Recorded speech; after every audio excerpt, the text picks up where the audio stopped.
Good afternoon, and thanks for joining us on the territory today on NTA Channel 5, Abuja, the Unity Station, the bulletin that brings you up to date with happenings around the FCT and even globally, and mostly looking at issues that happen at the grassroots. I am Aisha Uba Ali. The program returns shortly.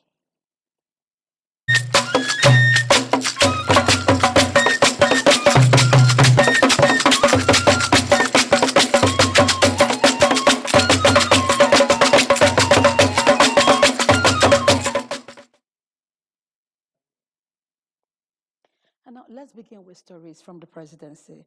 President Bola Ahmed Tinubu is expected to return to Abuja today following his official visit to China and his short stay in the United Kingdom. While in China, President Tinubu and President Jinping signed 5 memoranda, which include cooperation plan between Nigeria and China, which was to jointly promote the Belt and Road Initiative, cooperation in the peaceful application of nuclear energy, and strengthening cooperation on human resource development under the Global Development Initiative.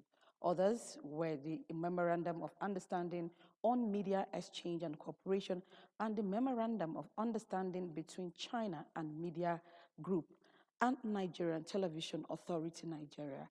Also signed a Memorandum of Understanding with the China Harbour Engineering Company to build the 68-kilometer Lagos Green Line, designed to run from the Lekki Free Zone to the Marina and connect with the Blue Line. A memorandum of understanding for the $1 billion iron ore to steel project plan for Kogi State was also signed between Chat and Capstone Integrated Limited of Nigeria and Seno Marquis of China. At FOCAC, President Tinubu, as chairman of ECOWAS, delivered a paper on global peace, stressing multilateralism and cooperation as essential ingredient for international peace. He capped his visit to China with a meeting with representatives of Nigerians in the diaspora organization China chapter, during which he spoke on the necessity of the reforms being implemented by his government in Nigeria and hoped that they would lead the country to a destination of good roads, constant power, and good schools like in China. President Tinubu left Beijing for London, where he spent some days on Thursday. He met with King Charles III, where he discussed issues related to climate change and action. Meanwhile, the church service now, gray hair has been described as a crown of glory which is achieved by a righteous life. This formed the thrust of today's message as at the Basilica of Grace Anglican Church celebrated the elderly. This will come in our subsequent bulletin. The federal government has declared Monday, 16th September 2024 as public holiday to mark the celebration of Eid al-Mawlud, birth of the Holy Prophet Muhammad, peace be upon him. The Minister of Interior, Olubumi Tunji Ojo, who made the declaration on behalf of the federal government, congratulates Muslims both at home in the diaspora on this occasion. Tunji Ojo urges them to imbibe the virtues of patience, sacrifice, and resilience in the spirit of the season and seize the opportunity of the period to pray for the enduring peace of the nation.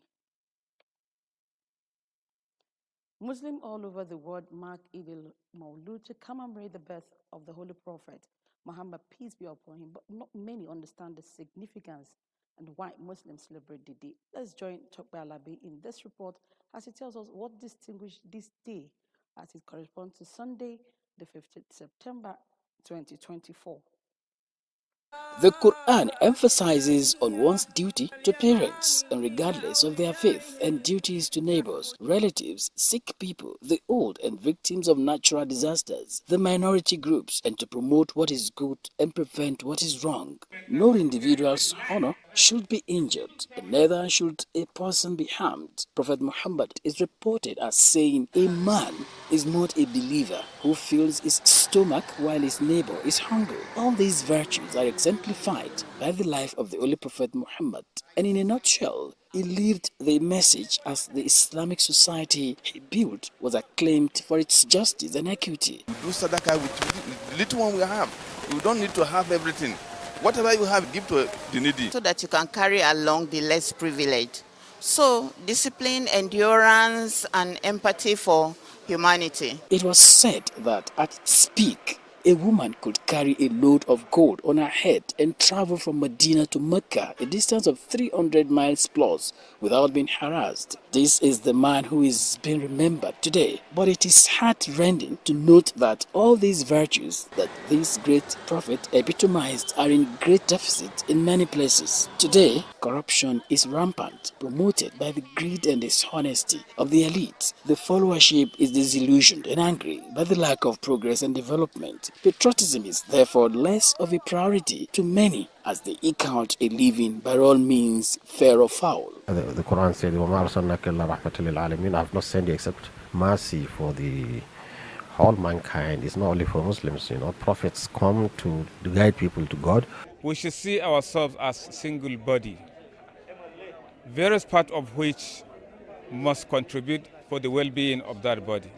That stop complaining, do something for yourself, and government does not need to do everything, but somebody has to do something to be able to stay afloat. We need to all put our hands on deck to be able to alleviate what is going on, particularly the poverty and the lack of ability to feed. Eid al-Maulud is generally not a time for merrymaking, but a period for sober reflection and devotion. And for Muslims, it is to continue to uphold the ideals of steadfastness, honesty, justice, and forbearance as epitomized by Prophet Muhammad.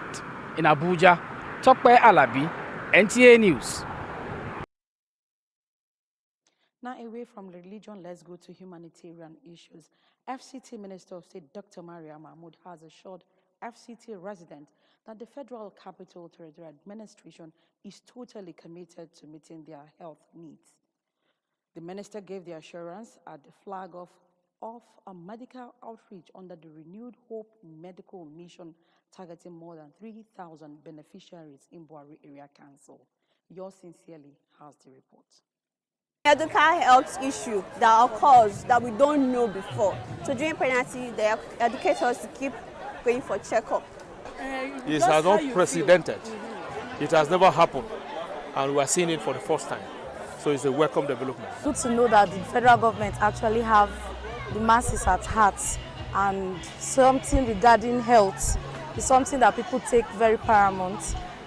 These are some of Buhari's residents expressing excitement about the outreach. The FCTA Health Secretariat is coordinating. It is said that when women take charge, there is always an impact, let alone women medical doctors. The duo are medical doctors heading strategic positions in the FCTA. The Minister of State, FCT, Dr. Maria Mahmoud, and Mandate Secretary for Health, Dr. Adedolapo Fashawi, engaged in patient consultation at the free medical outreach. If you look at our hospitals, a lot of them are predated. They are old buildings. We're starting to look at best practices, building new hospitals, hospitals that people will come from out of state to access quality care. I'm happy to see the attendance. People are out for this outreach, and this is what we want for the people that need us to feel us, to know that we are for them. Whatever we have is just for us to bring it down to the grassroots. I've seen those that benefited from glasses. I've seen those that have been doing scaling and polishing under the dental care. Then distribution of gas cookers to our mothers, I've said, to ease their suffering from cooking, also to prevent the effects of climate change. While the renewed Hope Medical Mission is ongoing, the Minister of FCT, Nyesom Wiki, will be focusing on the establishment of more health care centers and rehabilitation of existing ones soon. From First aid is essential in various situations, including accidents, natural disasters, and medical emergencies. And it helps in preventing minor issues from becoming major ones and saving lives. This is the concern of the Nigerian Red Cross Society on the sensitization as the world marks the first 8-day. Sandra Akeme was there. World First Aid Day is celebrated annually on the second Saturday of September, aims at raising awareness about the critical role of first aid in saving lives and to encourage individuals to learn essential first aid skills. It's very necessary that we have a first aid kit at home so that you take care of the basic emergencies that can happen in the house. I know I'm supposed to have one, but it just didn't occur to me that I should have one. I don't see a need in it in my house, but I have it in my organization. I mean, now that I've mentioned it, probably since Monday is a public holiday, I should go to one of these hospitals to get a first aid kit for myself.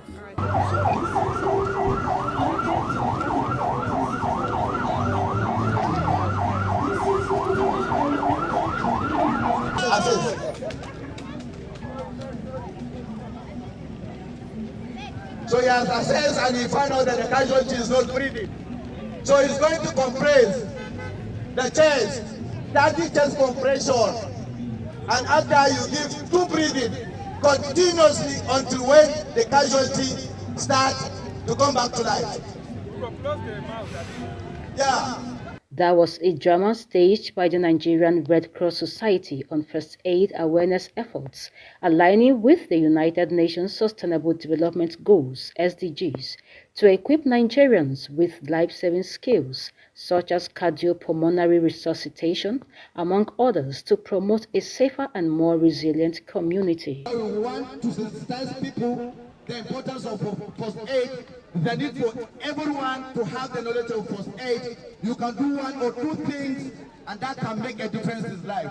Nobody can undermine the importance of first aid. Nobody can undermine the integrity of first aid.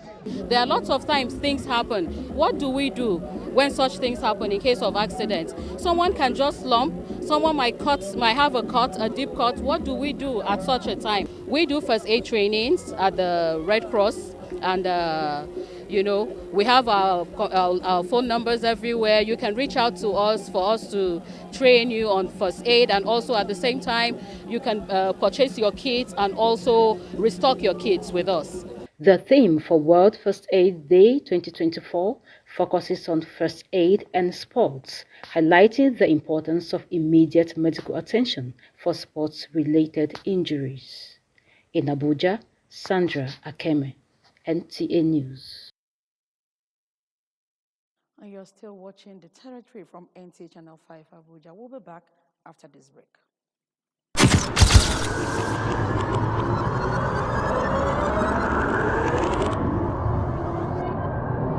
Good evening, glad to have you join us. Thanks for joining us on Weekly News Wrap. Thank you very much for having me. And it is on that note we welcome you to today's edition of the program. I will celebrate creativity, lasting impressions. There's no book stating that this is the role for men.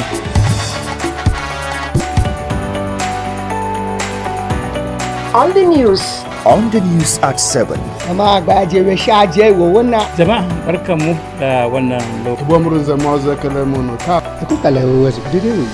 Unity Station, NTA Channel 5, Abuja. Would say have a lovely day.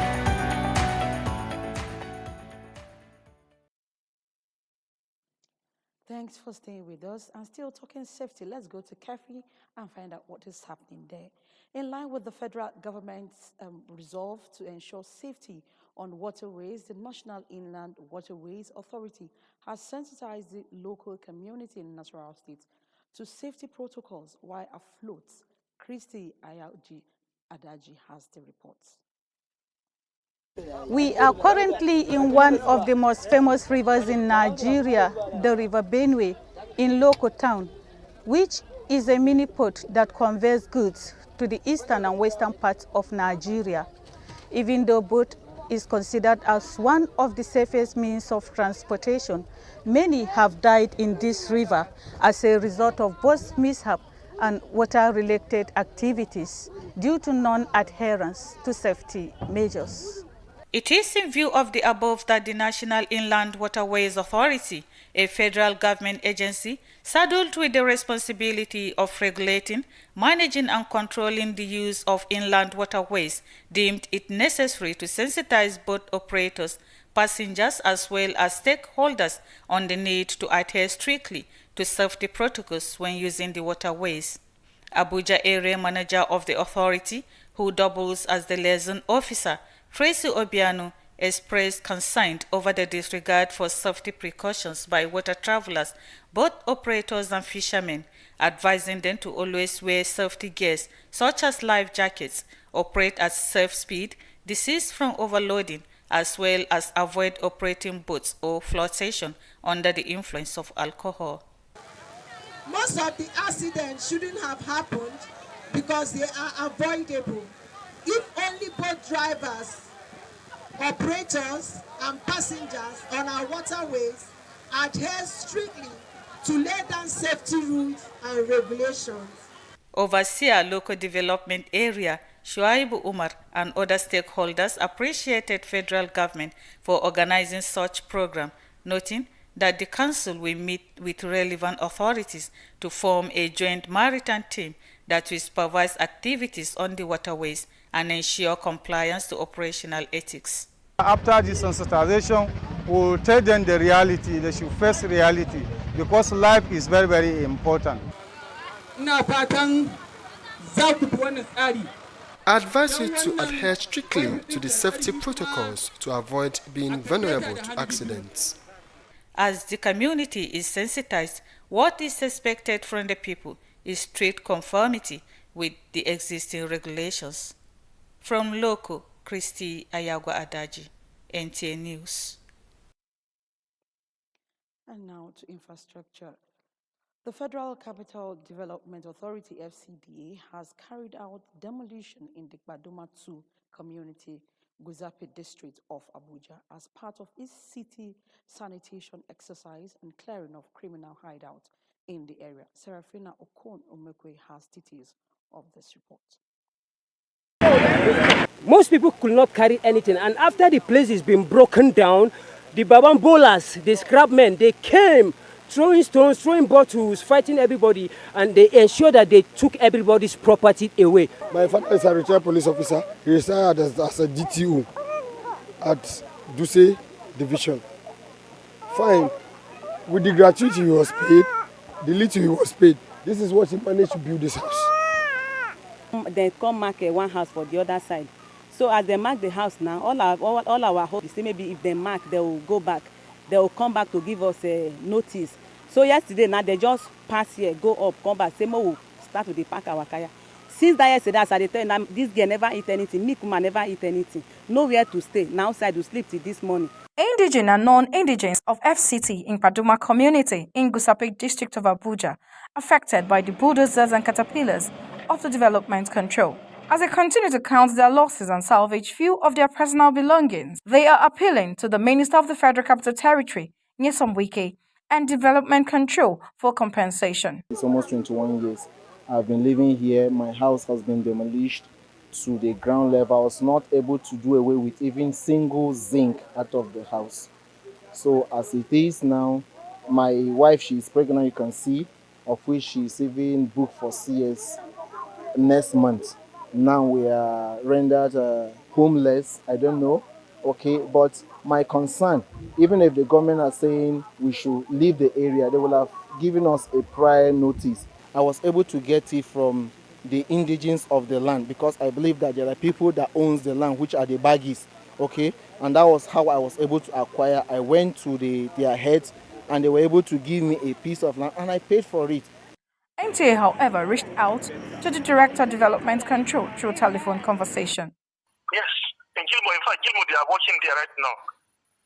First of all, what we call river training, and then also provision of underground facilities like sewer line and stormwater channel. Okay.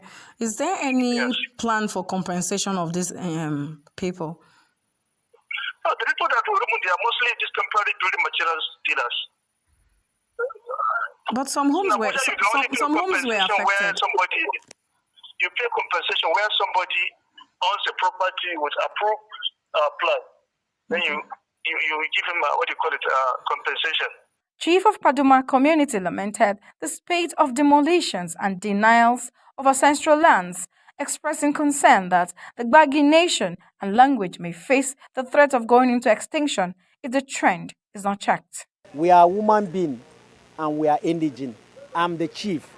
If they want to do something for this community, they have to take permission for us. We sit down, we dialogue. They bring armed, mobile, police, all. They are marking their demolition. No good notice, nothing. And they affect the whole indigenous. It's cheaters. Total cheaters. I want to speak or talk to the government. They should find a lasting solution for the indigenous so that peace will reign.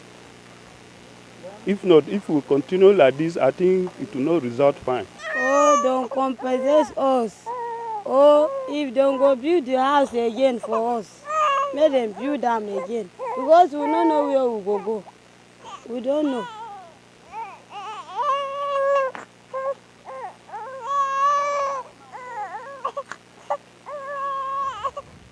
We are told that more than 200 homes were demolished. And this is because the government says this is a green area and they intend to put a central seaway around here. But the people are appealing to the government to come to their aid as they have lost all sorts of livelihood and even a place to lay their head seem not to be a realistic task even in the nearest days to come. In Gusape, Serafina Okon Omekwe, NT News.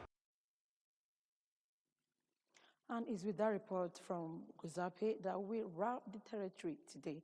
Please do join us again next week for another interesting edition. I am Aisha Uba Ali. Good afternoon.